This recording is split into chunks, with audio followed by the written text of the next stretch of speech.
Hello atoms, welcome in magnetic field. आज हम इस वीडियो में सेक्शन ए के क्लास 12th के फिजिक्स के चैप्टर 1 के कुछ इम्पोर्टेंट टॉपिक्स करेंगे और यह है क्वेश्चंस हमारे कुछ PYQ के हैं, कुछ ऐसे हैं जो कि हम फ्यूचर में मतलब कि आ सकते हैं, मोस्ट प्रोबेबल क्वेश्चंस हैं। सो पहला क्वेश्चन देखते हैं। इसमें क्या दे रखा है, एक फिगर है एफ, वाई एक्सिस पर एफ है, फोर्स है, और एक्स एक्सिस पर 1/r² है। Figure shows variation of Coulomb's forces F acting between 2 point charges with 1/r² R being the separation between the two charges Q1 Q2 and Q2 Q3 if Q2 is positive. यह चीज़ याद रखनी है, यहाँ पर Q2 जो है इसने मेंशन कर दिया कि Q2 हमारा पॉजिटिव है एंड लीस्ट इन मैग्नीट्यूड, और मैग्नीट्यूड में कम है, और मैग्नीट्यूड में कम है then the magnitude of Q1 Q2 Q3। अब यहाँ पर Q1 Q2 Q3 के मैग्नीट्यूड का ऑर्डर पूछ रहा है कि किसमें क्या क्या ऑर्डर होगा। ठीक है, तो फर्स्ट ऑफ ऑल हमको क्या देखना है, पहले हम ग्राफ को एनालिसिस करते हैं। इस ग्राफ में क्या है, जो हमारा फोर्स है,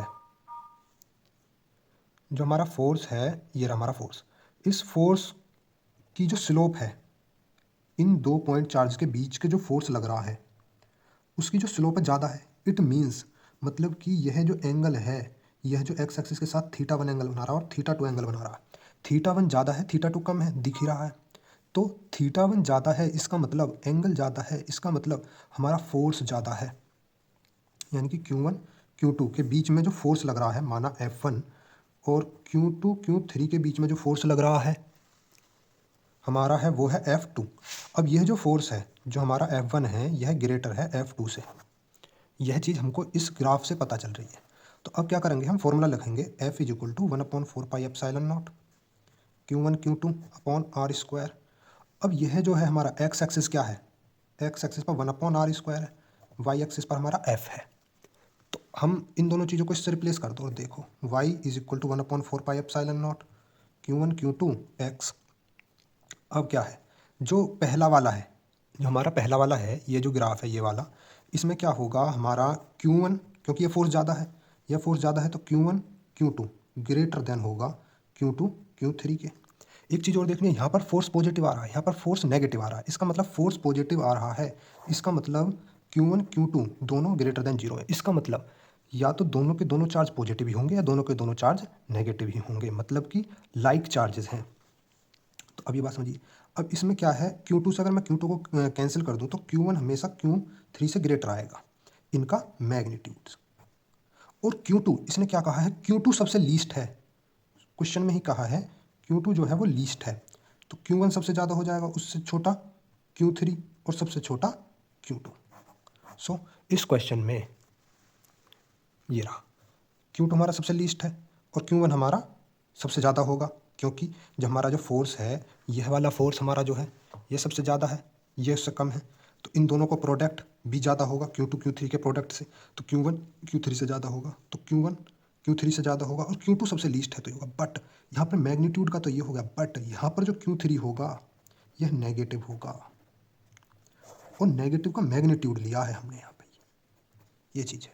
तो Q3 हमारा नेगेटिव होगा। ये भी पूछ सकता था इसमें कि what is the sign of Q3, Q3 कौन सा साइन का होगा। Q3 होगा हमारा नेगेटिव साइन का, क्योंकि इसमें क्वेश्चन में इन्होंने Q2 को पहले ही पॉजिटिवली बता दिया है। ठीक है, नाउ नेक्स्ट क्वेश्चन।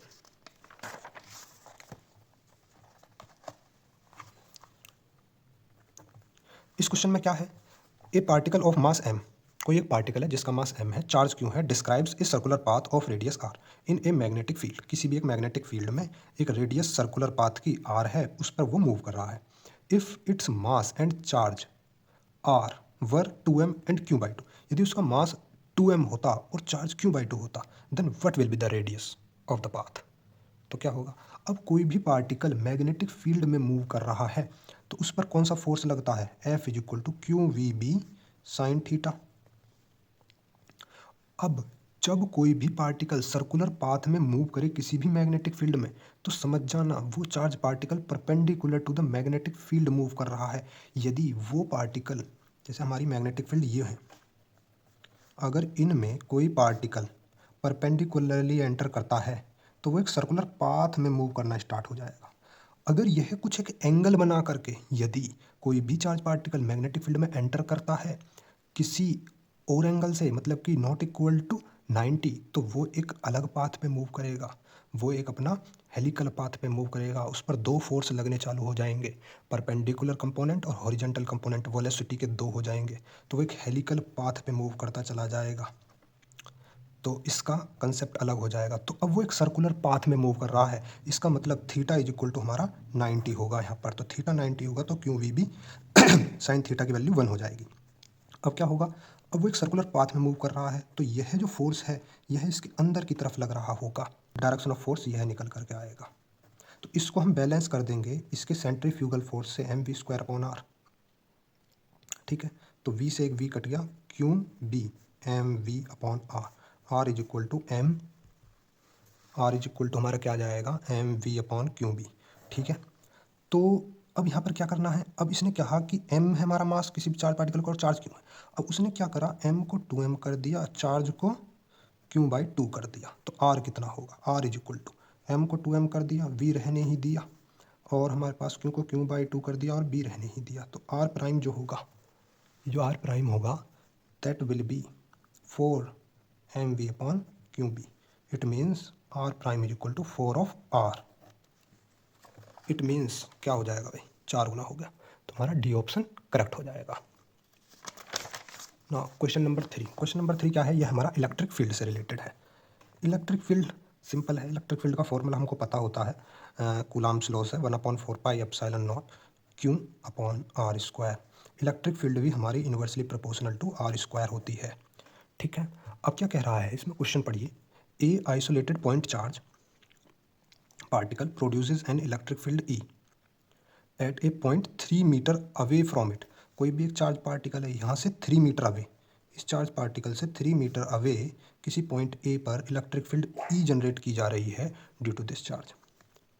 अब ये क्या कह रहा है, the distance of the point eight which the field is E/4, यानी कि वो कौन सा पॉइंट होगा जहाँ पर इलेक्ट्रिक फील्ड E/4 हो जाएगी, यानी इलेक्ट्रिक फील्ड इसकी कम हो जाएगी। अब एक बात सोचने वाली है, अगर मैं 3 मीटर से इधर की तरफ चलूँगा तो इलेक्ट्रिक फील्ड बढ़ेगी, ई से ज़्यादा ही होगी इधर की इलेक्ट्रिक फील्ड, और इधर की इलेक्ट्रिक फील्ड ई से कम ही होगी, यानी कि सीधी सी बात है ये दो ऑप्शन तुम्हारे नेगलेक्ट हो गए। ना तो 3 हो सकता ना 2 हो सकता, 3 से ज़्यादा ही होगा। अब 6 और 4 और 6 में देखते हैं क्या होगा।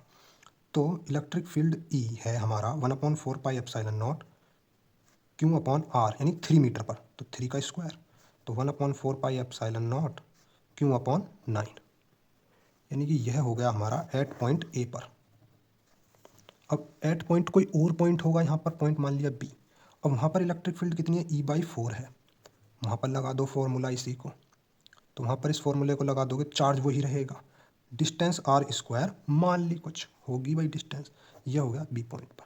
अब ई की वैल्यू यहाँ से एलिमिनेट कर दीजिए, यहाँ पर ई की वैल्यू इस क्वेश्चन में से, इस इक्वेशन में से यहाँ पर रख दो, तो 1/4 और 1/4πε0 क्यू अपॉन 9 और 1/4πε0 Q upon R square. 1/4πε0 1/4πε0 Q से क्यू कट जाएगा, तो 1/r स्क्वायर 1/9 4 36, तो r is equal to 6 metre.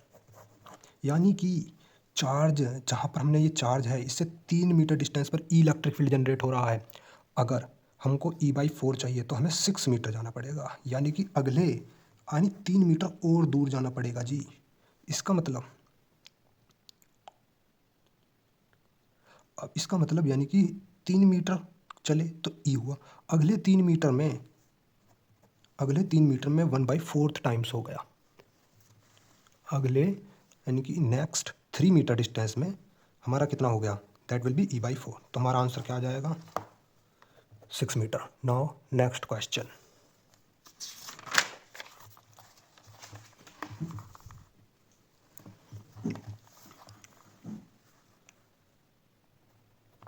Now next question में देखते हैं भाई, ये रहा, if a body moves, if a body gives out 10⁻9 electron every second, मतलब कि कोई भी बॉडी 10⁻9 इलेक्ट्रॉन्स पर सेकेंड गिव कर देती है, how much time it require to get it total charge of 1 coulomb, यानी 1 कूलम चार्ज को गिव करने में वो कितना समय ले लेगी। नाउ तो 1 कूलम में कितना चार्ज होता है, 1.6 इंटू 10 की पावर माइनस के 19 कूलम 1 इलेक्ट्रॉन का चार्ज होता है। तो अब 1 कूलम में कितने इलेक्ट्रॉन्स हो जाएंगे, 1.6 इंटू 10 की पावर माइनस के 19 इलेक्ट्रॉन्स। अब 10 की पावर 9 इलेक्ट्रॉन्स 1 सेकंड में मूव हो रहे हैं, तो 10 की पावर 10 इंटू 1.18 अपॉन 1.6, 6.25 इंटू 10 की पावर 18 इलेक्ट्रॉन्स। अब देखिए 10 की पावर 9 इलेक्ट्रॉन्स 1 सेकंड में मूव हो रहे हैं, तो इतने इलेक्ट्रॉन्स कितनी सेकंड में मूव होंगे। नाउ तो हम इसको डिवाइड कर देंगे 10 की पावर 9 से, तो टाइम कितना आ जाएगा, 6.25 इंटू 10 की पावर 18 अपॉन 10 की power 9 second. It means T is equal to 6.25 into 10 की पावर 9 सेकेंड। मतलब कि एक बहुत लार्ज टाइम, एक काफ़ी, that will be nearly century of year, क्योंकि 100, 125, 150, 200 साल लग जाएंगे लगभग, इतना टाइम है यह। यदि हम 10 की पावर 9 इलेक्ट्रॉन पर सेकंड भी किसी बॉडी से निकालें तो 1 कूलम चार्ज को निकालने के लिए वही इतना टाइम लग जाएगा। Now next question,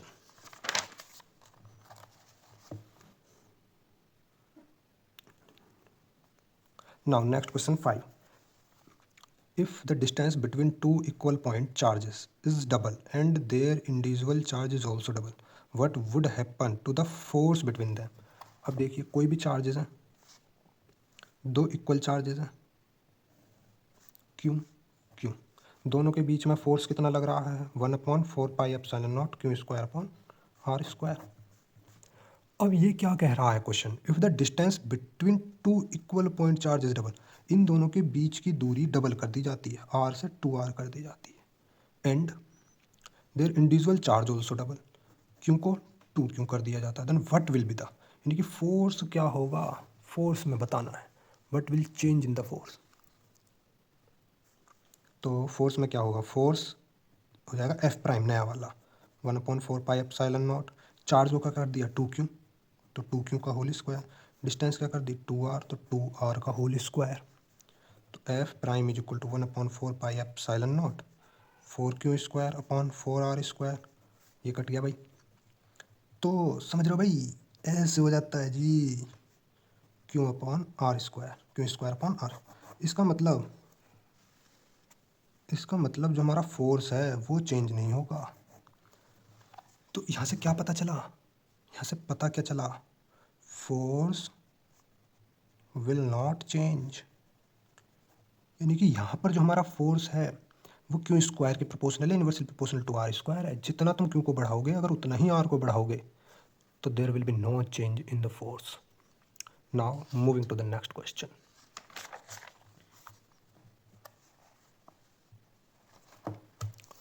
question number 6, बहुत ही इंपॉर्टेंट क्वेश्चन है। इस क्वेश्चन में कूलम्ब्स लॉ अब डाइलेक्ट्रिक कांस्टेंट में आ गया, यानी कि अब कोई भी चार्ज पार्टिकल को तुम किसी डाइलेक्ट्रिक में रख दोगे। देखो 2 point charges in air ripple each other, 2 point charges हैं भाई, दोनों रिपल कर रहे हैं एक दूसरे को, यानी दोनों सेम चार्जेस हैं, तो दोनों पॉजिटिव है या दोनों नेगेटिव है, दोनों एक दूसरे को रिपल कर रहे हैं जी, ठीक है जी। When a dielectric slab of, किस फोर्स से रिपल कर रहे हैं, एफ फोर्स से। अब इसने क्या कहा, एक dielectric slab of thickness equal to the separation, यानी कि अब जितना यह है इन दोनों के बीच में यहाँ पर एफ फोर्स लगता, अब यहाँ पर इतनी ही मोटी एक डाइलेक्ट्रिक स्लैब रख दी जो कि इन दोनों के बीच की सेपरेशन आर है उतनी ही थिकनेस की, and the dielectric constant K, और उसका डाइलेक्ट्रिक कांस्टेंट के है, is introduce, then what will be the new force, तो नया फोर्स क्या होगा। तो यहाँ पे क्या होगा, अब तक जो भी हमने देखे, जो भी फोर्स के फॉर्मूले लग रहे थे वो एक फ्री स्पेस के लिए थे। अब क्या होंगे, अब हम यहाँ पर देखेंगे फोर्स का फॉर्मूला इन आ मीडियम, किसी मीडियम में फोर्स कैसे वेरी होगा। देखिए यह था फोर्स का फॉर्मूला इन फ्री स्पेस, यह था फ्री स्पेस में, यह है permittivity of free space, free space की परमिटिविटी। अब क्या है, अब हमने मीडियम रख दिया भाई, तो अब इस परमिटिविटी ऑफ द स्पेस, किसी एक अलग स्पेस की, फ्री स्पेस की नहीं, अब जो स्पेस, जिस स्पेस में हमने चार्जेस को रखे हैं, जो स्पेस हमने बीच में इंट्रोड्यूस किया है, वो परमिटिविटी आ जाएगी यहाँ पर। तो वो परमिटिविटी आ जाएगी तो फोर्स क्या होगा, 1/4 पाई एप्साइलन नॉट, एप्साइलन आएगा Q1 Q2 upon R square. अब ये जो एप्साइलन होगा ये के times of permittivity of free space, यानी फ्री स्पेस की जो परमिटिविटी है उसका के टाइम्स जितना डाइलेक्ट्रिक कांस्टेंट है उस मीडियम का, उससे मल्टीप्लाई कर दो, the permittivity of that space हमको मिल जाएगी। तो F इज इक्वल टू हमारा क्या आ जाएगा, 1/4 पाई एप्साइलन नॉट के और Q1 Q2 upon R square. तो अब क्या करोगे, यहाँ पर क्योंकि हमारे चार्जेस हैं ही, अब निकाल दो। F प्राइम कितना होगा, 1/4 पाई एप्साइलन नॉट, के की वैल्यू के की वैल्यू 4 आ गई, Q square upon R square. अब ये क्या है, ये हमारा पहला वाला फोर्स था जब हमने मीडियम को इंट्रोड्यूस नहीं करा। तो F प्राइम क्या आ गया हमारा, F/4 आ गया। यानी कि हमारा जो फोर्स है वो हमारा डिक्रीज हो जाएगा, फोर्स के टाइम्स, यानी कि यदि, अब तुम्हें क्या दे दिया तो K4 दे दिया, अगर के ही के दिया होता तो जनरल फॉर्मूला आता F के, यानी कि जो मीडियम है उसमें जो फोर्स लग रहा होगा वो F/K हो जाएगा। ठीक है, this is a very important question, बहुत ही हॉट टॉपिक है ये CBSE का। इस पर क्वेश्चन देता ही है, या तो इसको इलेक्ट्रिक फील्ड में देगा, या है इसको फोर्स में देगा, या इसको एक डायग्राम की फॉर्म में दे देगा। ठीक है, नाउ अब आते हैं क्वेश्चन नंबर 7, बहुत ही इंपॉर्टेंट टॉपिक है। Calculate the angle between P and E when the dipole is placed in electric field and in stable. देखो टॉर्क क्या होता है,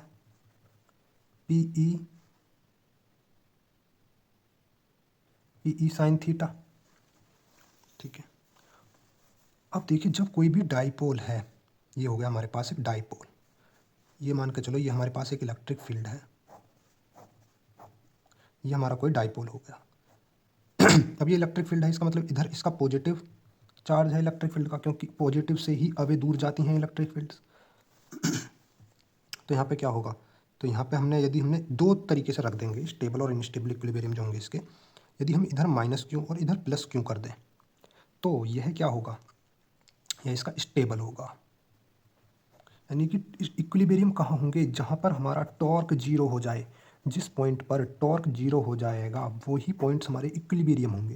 अब उसमें भी दो प्रकार होंगे, स्टेबल इक्विलिब्रियम, अनस्टेबल इक्विलिब्रियम। तो एक तो या तो पैरेलल रख दो या एंटी पैरेलल रख दो, तो ये दो इक्विलिब्रियम होंगे, क्योंकि दोनों पर ही थीटा की वैल्यू 180 रख लो या फिर 0 रख लो, दोनों पे ही 0 आएगी। इसका मतलब दोनों ही पॉइंट यह इक्विलिब्रियम के हैं।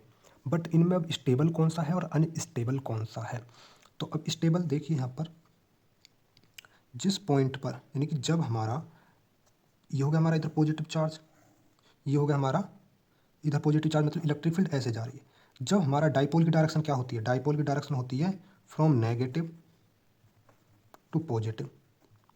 जब हमारे डाइपोल की direction in the direction of electric field हो, direction of dipole is in the direction of electric field, and theta when they are, देखिए अब इसमें क्या होगा, जो स्टेबल वाला है, स्टेबल में हमारा जो होगा थीटा 0 होगा, क्योंकि ये स्टेबल इक्विलिब्रियम है। जब जो हमारा नेगेटिव चार्ज है वो अपोजिट में हो और जो हमारा पॉजिटिव है वो इन the direction of electric field हो, तो ये होता है स्टेबल। हम इसको किससे इसको पता कर सकते हैं, और भी हमारे पास एक चीज़ है वर्क डन, तो इसकी पोटेंशियल एनर्जी होती है -PE cos थीटा।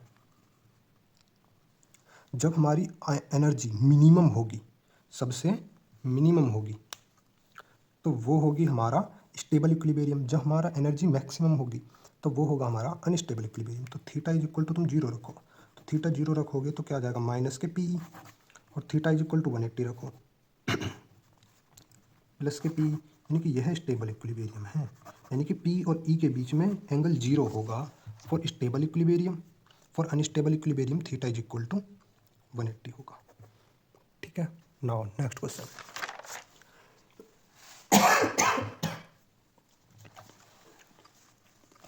नाउ अब हम इसमें क्या करेंगे, कुछ एक फॉर्मूला ऐसे भी आते हैं जो वन मार्क्स के क्वेश्चन हैं इनमें, कि हमारा डायमेंशन फार्मूला कैलकुलेट करने के लिए कि डायमेंशन फार्मूला क्या होगा। तो डायमेंशन फार्मूला ये स्पेस ऑफ परमिटिविटी का पूछ रहा है, तो सीधा सीधा हम फोर्स लगाएंगे 1/4 pi epsilon nought Q1 Q2 upon R square. तो यहाँ से एप्सिलॉन नॉट निकालेंगे, एप्सिलॉन नॉट कितना आएगा, Q1 Q2 upon 4 pi force into R square. दोनों चार्ज हैं तो दोनों को चार्ज का स्क्वायर हो जाएगा 4 पाई, फोर्स है आर स्क्वायर है। तो चार्ज क्या होता है एम्पियर यानी current into time, current I into T का होल स्क्वायर।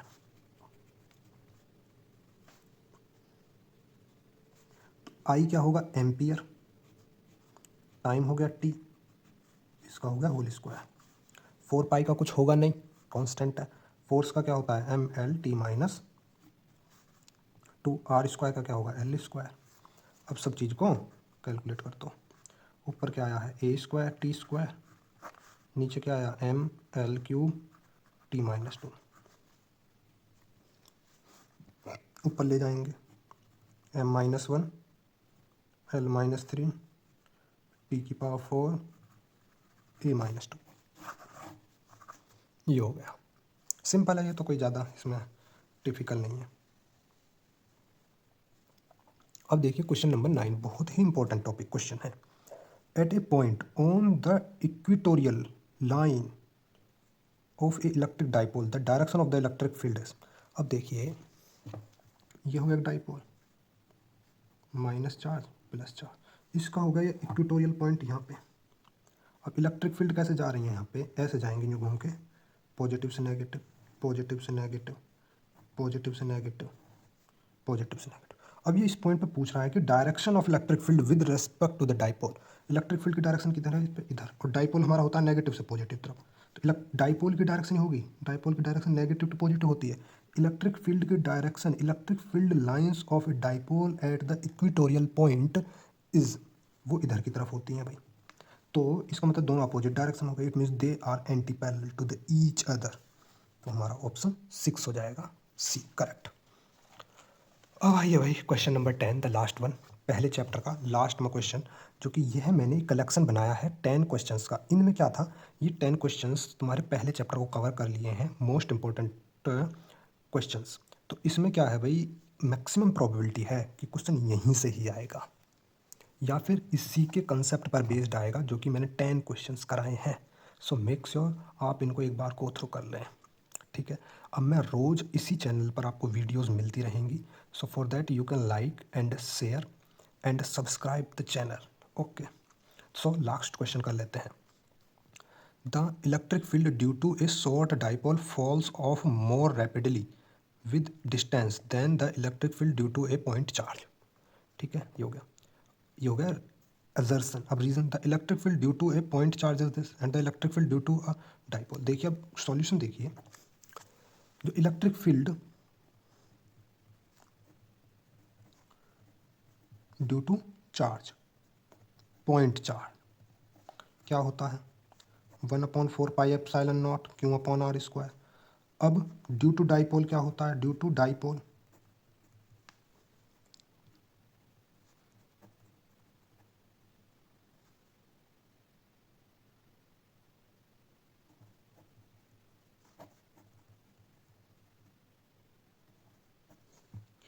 तो due to dipole electric field inversely proportional to r³ होता है, ये यहाँ पे p है।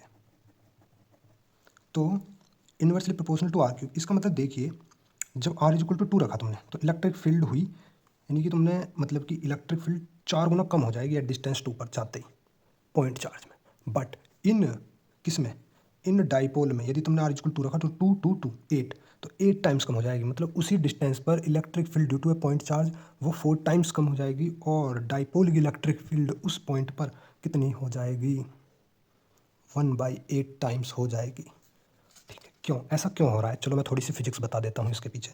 वैसे इसका जो करेक्ट आंसर है वो है A, both A and R true, दोनों ही सही हैं। और रीज़न जो है वो करेक्टली एक्सप्लेन कर रहा है ए को, बिकॉज ऑफ दीज फॉर्मूला है, डाइपोल की जगह a³ आएगा ये, तो ये स्क्वायर है। तो मतलब कि जो रीज़न है वो असर्शन को करेक्टली एक्सप्लेन कर रहा है, और दोनों ही चीज़ अपने अपने जगह पर सही है। थोड़ा सा मैं इसको आपको पॉइंट मतलब इसका ओवरव्यू दे देता हूँ कि आखिरकार कम हुआ तो क्यों हुआ, फिजिक्स क्या है, फॉर्मूला तो समझ लिया जी। फिजिक्स देखते हैं, एक पॉइंट चार्ज है क्यों, पॉजिटिव ही मान लिया, ठीक है। इससे इलेक्ट्रिक फील्ड लाइंस बाहर की तरफ जाएंगी, ठीक है। अब एक डाइपोल लिया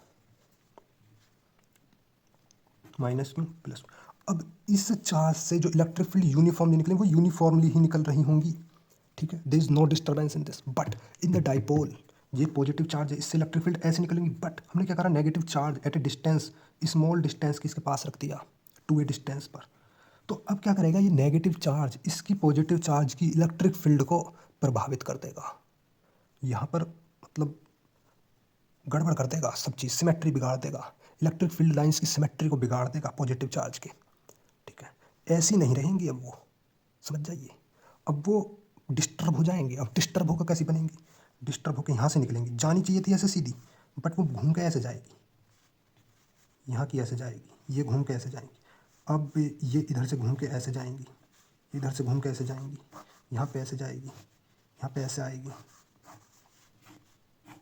यहाँ में ऐसे जाएगी, और यहाँ से बाहर जा रही होंगी।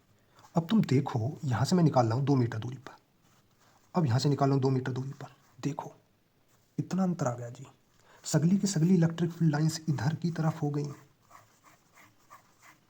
अब यह जो डिस्टेंस ले रहे हैं एट ए डिस्टेंस आर, वो फ्रॉम द सेंटर, अब तुम आर यहाँ से यहाँ तक देखोगे तो भाई ये बहुत डिक्रीज हो चुकी होगी, इसके सेंटर से, डाइपोल के सेंटर से यहाँ पे देखोगे तो भाई बहुत ज़्यादा डिक्रीज हो गई, क्योंकि यहाँ की तो सगली की सगली इलेक्ट्रिक फील्ड लाइंस पॉजिटिव की तरफ को डिफ्लेक्ट हो गई, उन्होंने अपना रास्ता चेंज कर दिया।